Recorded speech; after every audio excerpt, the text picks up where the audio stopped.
کیا۔ اللہ عز و جل نے جو عجیب چیزیں حضرت سلیمان علیہ السلام کے قابو میں دی تھیں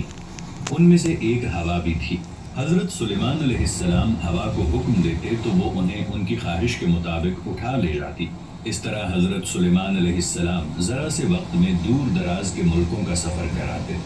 اسی طرح جنوں اور شیطانوں کو بھی ان کے قابو میں کر دیا تھا، جن میں سے بعض معمار تھے جو وہ ساری چیزیں تعمیر کرتے جن کا انہیں حکم دیا جاتا، بعض غوطہ خور تھے جو سمندروں کی تہوں میں اتر کر خزانے نکال لاتے تھے۔ اسی طرح ان کے لیے پرندے، جنگلی جانور اور چیونٹیاں بھی مسخر کر دی گئی تھی۔ وہ سب سلیمان علیہ السلام کے مددگار تھے ان کی سلطنت میں بھلائی، خوشحالی اور ترقی کے حصول میں، تاکہ وہ سب پرسکون اور اچھی زندگی بسر کر سکیں۔ اسی طرح اللہ تعالیٰ نے حضرت سلیمان علیہ السلام کو حکمت اور گہری سمجھ بھی عطا فرمائی تھی۔ اللہ تعالیٰ نے حضرت سلیمان علیہ السلام کو پرندوں اور جانوروں کی بولیاں سکھائی تھی۔ چنانچہ ایک مرتبہ جب حضرت سلیمان علیہ السلام اپنے لشکروں کے ساتھ بابرکاب تھے اور چیونٹیوں کی وادی کے قریب پہنچے تو ایک چیونٹی نے انہیں دور سے دیکھ لیا اور باقی چیونٹیوں کو آواز دے کر خبردار کیا اور انہیں اپنے بلوں میں داخل ہو جانے کا حکم دیا، تاکہ بے خبری میں حضرت سلیمان علیہ السلام اور ان کے لشکر ان چیونٹیوں کو روند نہ دیں۔ حضرت سلیمان علیہ السلام نے جب چیونٹیوں کی بات سنی اور سمجھ لی تو وہ مسکرا اٹھے۔ جس طرح اللہ تعالیٰ نے حضرت سلیمان علیہ السلام کے لیے ہر چیز، خواہ وہ انسان ہوں، جن ہوں، پرندے ہوں یا ہوا ہو، مسخر کر دی تھی، اسی طرح حضرت سلیمان علیہ السلام نے اس پوری بادشاہت کو روئے زمین کی آبادکاری اور انسانوں کی ہدایت کے لیے مسخر کر رکھا تھا۔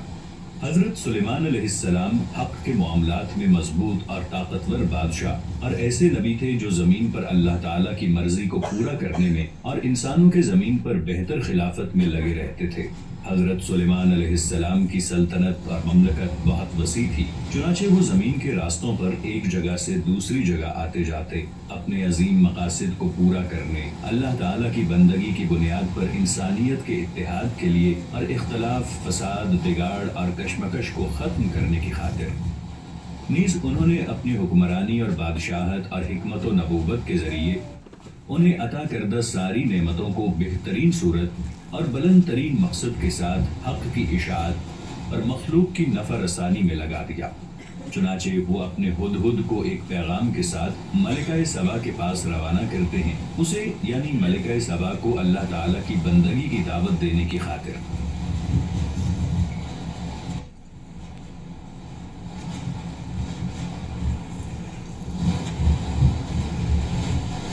چنانچہ ملکہ سبا بلقیس اس عظیم الشان بادشاہ سے ملاقات کے لیے آتی ہے اور ان کے محل میں داخل ہوتی ہے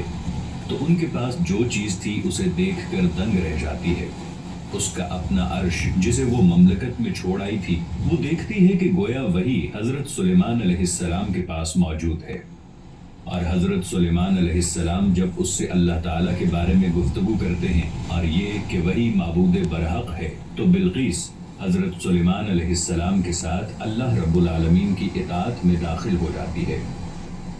اور اللہ تعالیٰ کا بے پایاں شکر ادا فرمایا ان نعمتوں پر جن کے بارے میں حضرت سلیمان علیہ السلام جانتے تھے کہ انہیں انسانیت کی خدمت، روئے زمین کی آبادکاری، امن و سلامتی کے حصول اور اللہ رب العزت کی فرما برداری کی خاطر کیسے استعمال کیا جانا چاہیے۔